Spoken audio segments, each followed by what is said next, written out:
ஒரு நல்ல படம் அதோட தீமை வெறும் டயலாக் மூலியமா மட்டுமே கன்வே பண்ணாம எடிட்டிங், ஸ்கிரீன் பிளே, லைட்டிங், சினிமோட்டோகிராஃபின்னு டெக்னிக்கல் ஆஸ்பெக்ட் மூலியமா வெளிப்படுத்தும். சம்டைம்ஸ் டேரக்டர் சொல்ல வர விஷயத்தை விட சில படங்கள் இன்னும் ஆழமான கருத்துக்களை சொல்லும். அப்படிப்பட்ட ஒரு படத்தை தான் இன்னைக்கு சோசியல் மீடியா கொண்டாடிக்கிட்டு இருக்கு. இன்ஸ்டாகிராம், ஃபேஸ்புக், வாட்ஸ்அப்னு இந்த கண்டென்ட்டை கடந்து போகாத ஆளே இருக்க முடியாது. அப்படி ஒரு அடி வெளுத்து வாங்குற படத்தை பத்தி தான் நாம இப்ப பார்க்க போறோம், இல்ல பேச போறோம். எஸ், அலற விட்ட, நிக்கி மிரட்டி விட்ட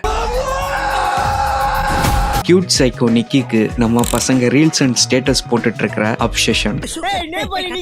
இந்த படம் பெரிய ஹிட் ஆனதுக்கும் ஜென்சி இந்த அளவுக்கு கனெக்ட் ஆனதுக்கும் குறிப்பா நமக்கு இந்த படம் ஒர்க் அவுட் ஆகுறதுக்கும் என்ன காரணம் வாங்க பார்க்கலாம். இது உங்க talkies. Let's get into the video. நீங்க இந்த படத்தை இன்னும் பார்க்கலன்னா படத்தை பார்த்துட்டு இந்த வீடியோவை பாருங்க. ஏன்னா நிறைய ஸ்பாய்லர்ஸ் இந்த வீடியோல இருக்கும். ஒரு நிமிஷம் இமேஜினேஷன் பண்ணி பாருங்களேன். நீங்க ரொம்ப வருஷமா லவ் பண்ற பர்சன் ஒரு நாள் நீ இல்லாம வாழ முடியாதுன்னு சொன்னா ஃபர்ஸ்ட் அதை கேட்க ரொம்ப ரொமான்டிக் ஃபீலா இருக்கும். ராஜா சார் அண்ட் ரஹ்மான் சாரோட பிஜிஎம் கேட்டுட்டே இருக்கும். பட் 24 ஹவர்ஸும் அதே கேட்டா அப்பதான் நீங்க ரியலைஸ் பண்ணுவீங்க நீங்க ஆசைப்பட்டது லவ்வா இல்ல, ஒரு நைட் மேரன்னு. இந்த படம் எனக்கு ஹாரர் ஃபீல் தரல. பட் அதுக்கு பதிலா இன்னைக்கு ஜெனரேஷன்ல இருக்கக்கூடிய ரிலேஷன்ஷிப் சைக்காலஜி பத்தின ஒரு கேஸ் ஸ்டடியை தான் எனக்கு கொடுத்துச்சுன்னு. Because it's so real and connectable to all. This movie absolutely a master class. Because அவ்வளோ டீடைலிங் இந்த படத்துல இருக்கு. அப்சஷன் மூவில முக்கியமா சொல்லப்பட்டது இந்த 5 terms. 1. Delulu mindset. 2. parasocial fantasy. 3. love bombing. 4. attachment addiction.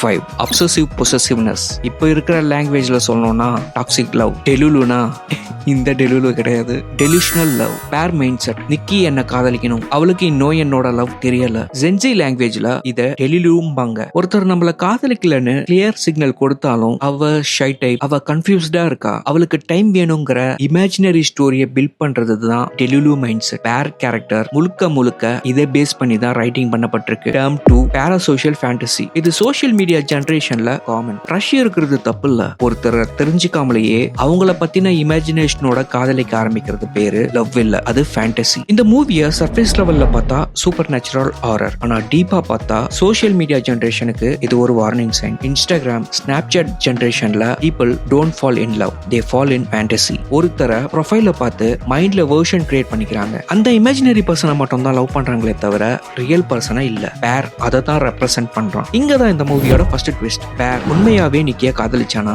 இந்த வீடியோ முடியும் போது இந்த கேள்விக்கு திரும்ப வருவோம். இந்த படத்தோட ஸ்டோரி பிளாட். கதையோட ஹீரோ பேர் ஒரு சாதாரண மியூசிக் ஸ்டோர்ல வேலை பார்க்குற ஒரு பையன். Lonely, socially awkward. அவனுக்கு நிக்கி மேல சின்ன வயசுல இருந்தே ஒரு காதல். நிக்கிய பல வருஷமா லவ் பண்ணிட்டே இருக்கான். ஆனா ஒரு விஷயம் மட்டும் அவன் பண்ண மாட்டான். அவகிட்ட போய் டைரக்டா லவ் சொல்ல மாட்டான். ஏன்னா ரிஜெக்ட் பண்ணிடுவாளோன்னு பயம். ஒரு நாள் பேருக்கு ஒரு சூப்பர் நேச்சுரல் ஆப்பர்ச்சுனிட்டி கிடைக்குது. ஒன் விஷ் வில்லோ, ஒரே ஒரு விஷ், ஒரே ஒரு சான்ஸ். இந்த உலகத்துல எதை வேணா கேட்கலாம், மணி, சக்சஸ், ஃபேம், பவர். பட் பேர் கேட்டது என்ன தெரியுமா?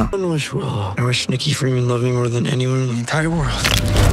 இந்த உலகத்துல யாரையும் விட நிக்கி என்ன அதிகமா காதலிக்கணும். ஃபர்ஸ்ட் கேட்க ரொம்ப ரொமான்டிக்கா தெரியும். பட் இன்னொரு ஆங்கிள் யோசிங்க. அவன் கேட்டது ஒரே ஒரு விஷயம், நிக்கிக்கு வேற யாரையும் விட இந்த உலகத்துல நான் முக்கியமா இருக்கணும். இதுதான் லவ்வுக்கும் அப்சஷனுக்கும் உள்ள வித்தியாசம். இதுதான் இந்த மூவியோட என்டையர் ஃபவுண்டேஷன். நம்மள யாராவது காதலிக்கணும்னு ஆசைப்படுவோம். ஆனா அந்த ஆசைக்கும் ஒருத்தரை ஜென்யூன்லி லவ் பண்றதுக்கும் நிறைய டிஃபரன்ஸ் இருக்கு. விஷ் ஒர்க் ஆகுது. நிக்கி சடன்லி பேர உலகத்திலேயே முக்கியமான பர்சனா பாக்குறது மட்டும் இல்லாம நிக்கி கான்ஸ்டன்ட்லி பேர தன்னோட உலகமாக்கிக்கிறா. ஆடியன்ஸ் இந்த ஸ்டேஜ்ல இதுதானே டீம் ரிலேஷன்ஷிப் அப்படின்னு நினைப்பாங்க. பட் டைரக்டர் கரி பார்க்கர் சொல்ல வர்றது ஒரு டேஞ்சரஸ் ட்ரூத். அட்டென்ஷன், நீடினஸ் எல்லாமே எக்ஸ்ட்ரீம் லெவல். ஒரு பாயிண்ட்டுக்கு மேல பேரால பிரீத் பண்ண கூட ஸ்பேஸ் கிடைக்க மாட்டேங்குது. நிக்கி சடன்லி கிரேசி ஆகல. அந்த விஷ் நிக்கியோட ஃபீலிங்ஸை சேஞ்சும் பண்ணல. பட் அவளை ஒரு சூப்பர் நேச்சுரல் அப்சஷன் ஸ்டேட்டுக்கு புஷ் பண்ணியிருக்கு. அதனாலதான் சில சீன்ஸ்ல நிக்கி கோஸ்ட் மாதிரி ரியாக்ட் பண்றா. Screaming, violent behaviour. பிகாஸ் அவளோட ரியாலிட்டி பிரேக் ஆகிறப்ப அவ வயலண்ட் பிஹேவியரை வெளிப்படுத்துறா. ரியல் நிக்கி உள்ள அடிமைப்பட்டிருக்கா. கர்ஸ் தான் அவளை டிரைவ் பண்ணிட்டு இருக்கு. Term 3.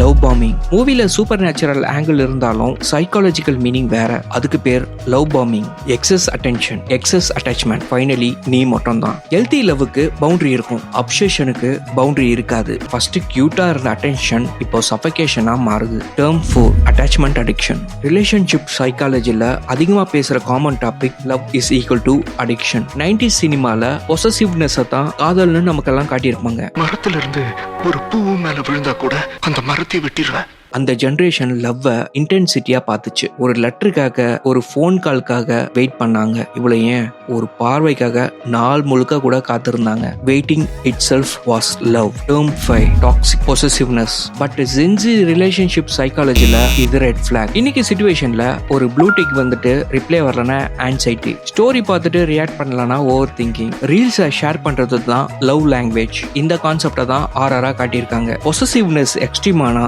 Stacking, emotional control, isolation, ஏன் வயலன்ஸ் வரைக்கும் கூட போகும். Customer service in explanation. பேர் சூப்பர் நேச்சுரல் கஸ்டமர் சப்போர்ட் சர்வீஸ்க்கு கால் பண்ணுவான். பேர் கேட்பான், நிக்கி உண்மையாவே என்ன காதலிக்கிறாளான்னு. அந்த சீன்ல ஒரு ஆரிஃபையிங் க்ளூ கிடைக்கும். ரியல் நிக்கி ஸ்டில் எக்ஸிஸ்ட்.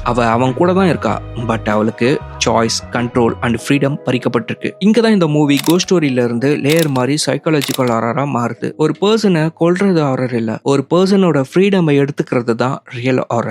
பேர் ஃப்ரெண்ட் அயனுக்கு வில்லோ கொடுப்பான். அந்த விஷய கேன்சல் பண்ண சொல்லுவான். அயன் அந்த வில்லோவை பத்தி நம்பவே மாட்டான். பட் ஃபைனலி எனக்கு $1 மில்லியன் வேணும்னு அயன் விஷ் பண்ணுவான். பணம் எல்லாம் கொட்டும். வில்லோ ரியல் ப்ராப்ளம் இல்லவே இல்ல, ப்ராப்ளம் மனிதனோட ஆசை. பேர் ஏன் லேட்டா ரியலைஸ் பண்றான். மூவியோட கிளைமேக்ஸ்ல தான் பேர் ஒரு உண்மையை புரிஞ்சுப்பான். பேர் நிக்கியோட சஃபரிங்க பார்த்து கில்ட்டியா ஃபீல் பண்ற மாதிரி தெரியும், பட் ஆக்சுவலி அப்படி இல்ல. அவன் ஆசைப்பட்ட விஷயம் கிடைச்சது, பட் அவன் சந்தோஷமா இல்ல. ஏன்னா அவனுக்கு நிக்கியோட லவ் வேணும்னு இல்ல, நிக்கியோட அப்ரூவல் வேணும். நிறைய ரிலேஷன்ஷிப்ல லவ்வை விட வேலிடேஷன் அதிகமா இருக்கும். நமக்கு நிஜமான கம்பானியன்ஷிப் வேணாம், லோன்லினஸ்க்கு மெடிசன் வேணும். நமக்கு ட்ரூ லவ் வேணாம், ரிஜெக்ஷனை அவாய்ட் பண்ணணும், அவ்வளவுதான். நமக்கு பார்ட்னர் வேணாம், யாராவது நம்மள சூஸ் பண்ணணும், தட்ஸ் இட். பேர் ஃபைனலி ரியலைஸ் பண்றது என்னன்னா, கர்ஸ் நிக்கியை விட்டு போகணும்னா அவன், அதாவது பேர் இறக்கணும், அதுதான் only solution. So finally suicide attend பண்ணிக்கிறான். இங்க ஆடியன்ஸ் நினைக்கிறது என்னன்னா, கர்ஸ் ஓவர், நிக்கி ஃப்ரீன்னு. பட் டைரக்டரோட ட்விஸ்ட், வில்லோ கிராக் சவுண்ட் கேக்குது. எஸ், எண்டிங்ல நிக்கியும் விஷ் யூஸ் பண்ணிருப்பா. அவளோட விஷ் என்னன்னா,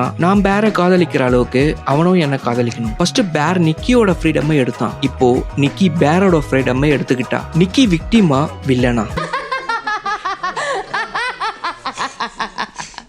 வில்லன் நிக்கியோ பேரோ இல்ல, தாட். எஸ், என்ன காதலிக்காத ஒருத்தரை எப்படி என்ன மட்டும் காதலிக்க வைக்கலாங்கிற அந்த தாட் இருக்குல்ல, அதுதான் இந்த படத்தோட மெயின் வில்லன். சோ ஃபர்ஸ்ட் கேட்ட கேள்விக்கு திரும்ப வரேன். பேர் நிக்கிய காதலிச்சானா இல்லையா? என்னோட ஆன்சர் சத்தியமா இல்ல. அவன் நிக்கிய விட நிக்கி தன்னை காதலிக்கிற மாதிரி ஒரு ஃபேண்டசி இருந்துச்சுல்ல, அதை தான் காதலிச்சிருக்கான். 90s ஜெனரேஷன் லவ் கமிட்மெண்ட் கத்து கொடுத்துச்சு. ஜென்சி ஜெனரேஷன் லவ் பவுண்டரிஸ் கத்து கொடுக்குது. ரெண்டுமே தேவையானதுதான். கமிட்மெண்ட் மட்டும் இருந்தா கண்ட்ரோல் வரும், ஃப்ரீடம் மட்டும் இருந்தா எம்டினஸ் வரும். ஹெல்தி ரிலேஷன்ஷிப்ங்கிறது இந்த ரெண்டுக்கும் நடுவுல இருக்கணும். இங்க பல பேரு ரிலேஷன்ஷிப்ல பண்ற ஒரு காமன் மிஸ்டேக் என்ன தெரியுமா? அவ இல்ல அவன் என்ன மாதிரி இருக்கணும், என்னோட எக்ஸ்பெக்டேஷன்ஸை ஃபுல்ஃபில் பண்ணணும், அவங்க எனக்கு பிடிச்ச மாதிரி மாறணும், இல்ல நான் அவங்களுக்கு பிடிச்ச மாதிரி மாறணும். But the real fact is, லவ்னா acceptance. Love without freedom is not love, it's obsession. உங்க ஒப்பீனியன்ல பேர் விக்டிமா வில்லனா? இந்த மூவி உங்களுக்கு எப்படி கனெக்ட் ஆச்சுன்னு கமெண்ட் பாக்ஸ்ல சொல்லுங்க. இந்த வீடியோ உங்களுக்கு பிடிச்சிருந்தா லைக் அண்ட் ஷேர் பண்ணுங்க. நான் உங்களை அடுத்த வீடியோல சந்திக்கிறேன். Until then, bye. This is B signing off.